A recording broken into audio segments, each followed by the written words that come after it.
So hello coders. और आज हम देखेंगे यहाँ पर एमसीक्यूज जो फंक्शन से है और कुछ कुछ स्ट्रक्चर से भी आपको यहाँ पर मिलेंगे। ठीक है, यूनियन और गोटू वगैरह से मैंने नहीं उठाया है क्योंकि वो ज़्यादा इंपॉर्टेंट नहीं है। तो सबसे पहला क्वेश्चन देखते हैं।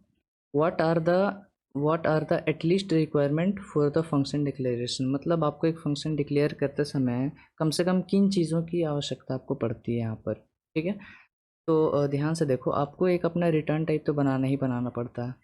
ठीक है, आपको एक रिटर्न टाइप तो देना ही देना पड़ता है। उसके बाद आपको अपना फंक्शन का नेम भी देना पड़ता है कि उस फंक्शन का नेम क्या होगा। ठीक है, उसके बाद यहाँ पर ब्रैकेट में कि आपको पैरामीटर लिस्ट देना ज़रूरी है, पैरामीटर्स देना ज़रूरी है, नहीं ज़रूरी है। क्योंकि हमने देखा है कि जब तक पैरामीटर्स लिस्ट अगर हम नहीं भी देते हैं तो भी हम फंक्शंस को बना सकते हैं। ठीक है, तो मेरे ख्याल से ये दो चीज़ों की बहुत ज़्यादा आवश्यकता यहाँ पर पड़ती है, रिटर्न टाइप और अपना फंक्शन नेम। तो देख लो यहाँ पर रिटर्न टाइप और फंक्शन नेम कहाँ पर दिया हुआ है, देख लो सी ऑप्शन। अपना फंक्शन नेम है और रिटर्न टाइप, तो इतना कम से कम ज़रूरी होता है। बाकी पैरामीटर लिस्ट नहीं भी हो तो भी हम फंक्शन को डिक्लेयर कर सकते हैं। ठीक है, तो ये है मेरा सबसे पहला क्वेश्चन। सेकंड नंबर क्वेश्चन देखो, minimum number of function that should be present in the C plus plus program. मतलब एक सी प्लस प्लस प्रोग्राम में मिनिमम कितना नंबर ऑफ फंक्शंस प्रेजेंट रहना चाहिए। तो देखो, हमने देखा है कि बिना अगर हम अपने प्रोग्राम में एक भी फंक्शन ना बनाए, ठीक है, एक भी फंक्शन ना बनाए, तो क्या मेरा प्रोग्राम उस वक्त नहीं चलता था।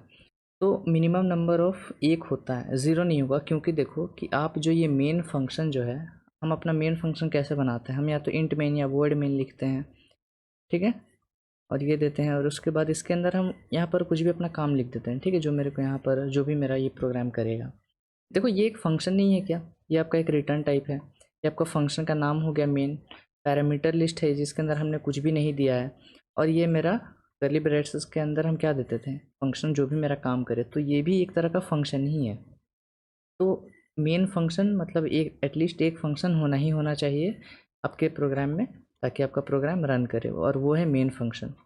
ठीक है, चलो थर्ड क्वेश्चन देखते हैं। Which is more effective in calling the function. मतलब एक फंक्शन कॉल करने के लिए आप पैरामीटर को किस तरह से कॉल करोगे, मतलब सबसे ज़्यादा इफेक्टिव होता है। आप कॉल किसी भी तरह से कर सकते हो, कॉल बाय वैल्यू से भी, कॉल बाय रेफरेंस से भी, कॉल बाय ऑब्जेक्ट से भी, कॉल बाय पॉइंटर से भी। ठीक है, तो देखो कॉल बाय वैल्यू तो आपको पता है क्या होता है, कॉल बाय रेफरेंस भी आपको पता है, कॉल बाय पॉइंटर भी आपको पता है। अभी कॉल बाय ऑब्जेक्ट क्या होता है। देखो, ऑब्जेक्ट जनरली यहाँ पर क्लासेस के रेस्पेक्ट में बात हो रहा है। अगर हम क्लासेस बनाते हैं, अब क्लासेस क्या है, अभी फ़िलहाल के लिए समझ लो स्ट्रक्चर को ही हम क्लासेस बोल रहे हैं। ठीक है, क्लासेस क्योंकि हमने नहीं पढ़ा है, तो अभी बस इतना समझो कि क्लासेस को ही स्ट्रक्चर्स को ही हम क्लासेस बोल रहे हैं। और इस स्ट्रक्चर का आपको पता है कि हम एक वेरिएबल बनाते हैं। ठीक है, वेरिएबल बनाते हैं। उसी तरह क्लासेस का अगर आप कोई वेरिएबल बनाओगे, क्योंकि क्लासेस भी मैंने आपको बताया कि वो यूज़र डिफाइंड डेटा टाइप ही होता है एक तरह से, तो इस क्लासेस का भी आपका एक वेरिएबल बन सकता है। तो उसको हम लोग वेरिएबल ना बोल के उसको हम लोग ऑब्जेक्ट्स बोलते हैं। ठीक है, क्लास का अगर हम कोई वेरिएबल बनाते हैं तो उसको हम लोग ऑब्जेक्ट्स बोलते हैं। जैसे स्ट्रक्चर का एक वेरिएबल को बनाने के लिए हम उसको सिंपल वेरिएबल बोलते हैं। ठीक है, और हमने एक लेक्चर में आपको पढ़ाया था कि एक फंक्शन में, ठीक है, एक फंक्शन में हम एक स्ट्रक्चर को भी पास कर सकते हैं। यहाँ पर स्ट्रक्चर का देते हैं स्ट्रक्ट, और स्ट्रक्चर का कुछ भी नेम दे देते हैं। तो यहाँ पर हम क्या पास कर रहे होते हैं, एक्चुअल में स्ट्रक्चर का एक वेरिएबल पास कर रहे होते हैं। उसी तरह एक फंक्शन में आप एक क्लास का ऑब्जेक्ट भी पास कर सकते हो। ठीक है, फिलहाल नहीं समझ में आ रहा है तो खैर रहने दो, लेकिन बस इतना समझो, कॉल बाय ऑब्जेक्ट का मतलब है किसी भी स्ट्रक्चर का वेरिएबल पास करना, जो कि हम पास कर सकते हैं। तो ये सारा मेथड में से सबसे बेस्ट मेथड कौन सा होता है, तो call by reference best method होता है। अब बेस्ट क्यों होता है, क्योंकि देखो कि इसमें क्या होता है, पहला रीज़न तो है कि आपका जो वैल्यू में अगर आप चेंज होता है तो वो ओरिजिनल में भी चेंज हो जाता है। ठीक है, तो इसीलिए ये जो रेफरेंस कॉल बाय रेफरेंस है, ये बेस्ट मेथड माना जाता है मोर इफेक्टिव फंक्शन कॉल करने के दौरान, क्योंकि यहाँ पर ओरिजिनल में भी चेंज होता है। और दूसरा टाइम कि लेस टाइम में ये चीज़ हो कर दिया जाता है। ठीक है, लेस टाइम में वो चीज़ कर दिया जाता है जो आप करना चाहते हो। इसी नंबर में आपको 5 को ऐड करना है, 5 से घटाना है, तो कॉल बाय वैल्यू से वो थोड़ा सा ज़्यादा समय लेता है कंपैरेटिवली। अब समय आपको पता भी नहीं चलेगा क्योंकि वो बहुत कम सेकंड्स में होता है। ठीक है, बहुत कम सेकंड्स में होता है, तो आपको पता भी नहीं चलेगा डिफरेंस, लेकिन हाँ होता है। तो ये है मेरा कॉल बाय रेफरेंस, इसका आंसर है। फोर्थ नंबर क्वेश्चन देखते हैं। What is the default return type of a function. Default मतलब क्या होता है कि अगर आप एक फंक्शन का रिटर्न टाइप नहीं बताओगे तो बाय डिफ़ॉल्ट क्या रहता है, वॉइड रहता है, जो कि हमने देखा है। अगर हम फंक्शन का कुछ भी टाइप नहीं बताया तो हमने देखा था जब फंक्शन स्टार्ट कर रहे थे हम हमेशा वॉइड डाल रहे थे, ठीक है। तो ये डिफ़ॉल्ट है, मतलब आपको कुछ भी रिटर्न वगैरह नहीं कराना है तो आप अपना फंक्शन का रिटर्न टाइप वॉइड दे सकते हो। इसका देखो प्रेडिक्ट द आउटपुट, आपको आउटपुट प्रेडिक्ट करना है। यहाँ पर देखो क्या लिखा हुआ है, वॉइड टेस्ट। इसके अंदर आपका इंट ए है, बी है, बी का लेकिन आपको एक डिफ़ॉल्ट वैल्यू दे रखा है, देखो यहाँ पर, ठीक है। और सी का भी डिफ़ॉल्ट वैल्यू आपको 9 दे के रखा हुआ है। डिफ़ॉल्ट वैल्यूज़ आई होप आपको पता है कि वो क्या होते हैं। अब यहाँ देखो मेन फंक्शन में आओ, टेस्ट में हम 3 और 0 पास कर रहे हैं। तो ये चीज़ कैसे वर्क करता है मैंने आपको ऑलरेडी बताया। ये 3 कहाँ चला जाएगा, ए में, फिर ये 0 कहाँ चला जाएगा आपका, बी में। अगर एक और पैरामीटर रहता तो वो सी में चला जाता, लेकिन अभी नहीं है वो पैरामीटर, ठीक है। तो अभी बस इतना ही होगा। और ए का वैल्यू क्या पकड़ लेगा, 3, क्योंकि ए का तो कोई वैल्यू है नहीं, उसमें हम 3 पास कर रहे थे, यहाँ तो कोई दिक्कत है नहीं। बी में हम 0 पास कर रहे हैं, बी मेरा 0 बन जाएगा। 5 क्यों नहीं रहेगा, 5 कब लेता, अगर हम ये 0 नहीं देते, कुछ भी नहीं देते 5 का वैल्यू, तब वो 5 पकड़ता, ठीक है। बी का अगर हम कोई भी वैल्यू नहीं देते तब वो 5 पकड़ता है, लेकिन अभी हमने वैल्यू दिया है तो वो जो वैल्यू हमने दिया वो उसको पकड़ेगा, ठीक है। और सी का वैल्यू अगर आपने नहीं दिया है तो वो बाय डिफ़ॉल्ट 9 पकड़ेगा, क्योंकि हमने यहाँ पर दिया है।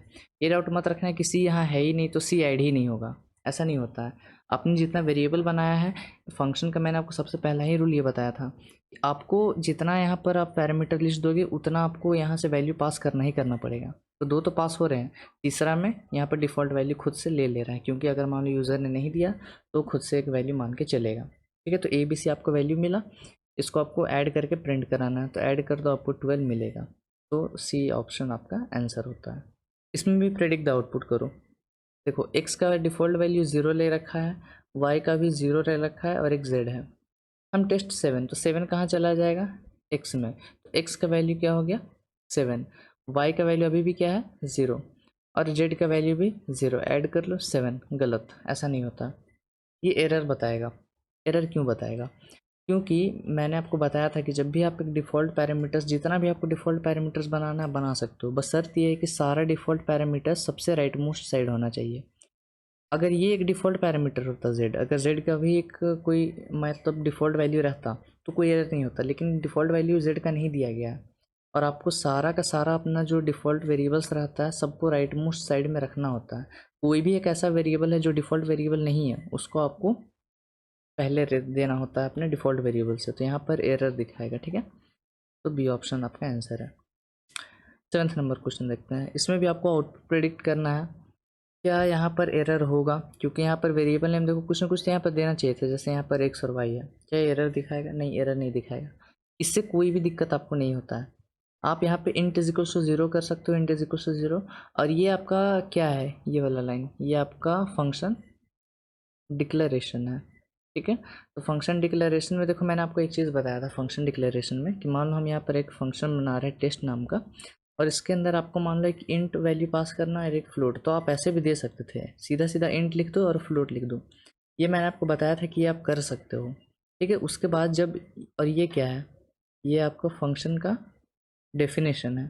तो फिर मैंने आपको बोला था कि फंक्शन के डेफिनेशन बाद में आपको जैसा भी वेरिएबल नेम रखना है आप वहाँ पर रख सकते हो, तो वही यहाँ पर किया गया है। यहाँ पर देखो आपका फंक्शन डिक्लेरेशन में कुछ भी नाम नहीं दिया गया है वेरिएबल का, बस बता दिया गया है कि कौन कौन सा डेटा टाइप के वेरिएबल्स आएंगे, जो कि है इंट और इंट। फिर हमने डेफिनेशन में अपना इस वेरिएबल का एक्स और वाई नाम दे रखा है, ठीक है। और ये क्या है, ये डिफ़ॉल्ट वैल्यूज़ दे रहा है अपना एक्स और वाई को, यहाँ भले ही ना लिखा हुआ हो लेकिन यहाँ पर दिया हुआ है, तो मतलब एक्स और वाई का डिफ़ॉल्ट वैल्यू 0 है, इसका ये मतलब है, ठीक है। दोनों को एक तरह से कॉम्बाइन कर लेना है यहाँ पर। उसके बाद आपको एक्स प्लस वाई रिटर्न करना है, और हम एक्स टेस्ट में अपना 5 पास कर रहे हैं, तो 5 चला जाएगा एक्स में, तो एक्स का वैल्यू 0 ना होके 5 हो जाएगा, क्योंकि 5 को हम पास कर रहे हैं। वाई में क्यों नहीं जाएगा भाई, ऑर्डर वाइज जाता है, ठीक है। ये चीज़ बहुत ज़्यादा क्लियर है। फिर वाई में अभी भी मेरे पास 0 है, अब दोनों को ऐड करना है तो आपको 5 आंसर हो जाएगा, ठीक है। ये आंसर हो जाएगा आपका डी। आपको कोई भी डाउट हो रहा है तो आप खुद से कोड करके टेस्ट कर लेना। 8 नंबर क्वेश्चन देखते हैं। देखो नम में मेरे पास यहाँ पर 3 है, ठीक है। और यहाँ पर ये पास कर रहे हैं, इसका मतलब क्या होता है, इसका मतलब एक्स मेरा एक पॉइंटर है, ठीक है। एक्स मेरा एक पॉइंटर है क्योंकि यहाँ पर हमने आस्ट्रिक्स लगा दिया है, और मेरा वाई भी मेरा एक पॉइंटर है, तो दोनों एक पॉइंटर है। अब ये पॉइंटर है तो क्या एक्सेप्ट करेगा, एड्रेस एक्सेप्ट करेगा, क्योंकि पॉइंटर सिर्फ एड्रेस को ही एक्सेप्ट करता है और किसी भी चीज़ को नहीं, ठीक है। और हम एड्रेस देखो यहाँ पर किसका पास कर रहे हैं, address of num, address of num, मतलब हम नम का ही एड्रेस पास कर रहे हैं, ठीक है।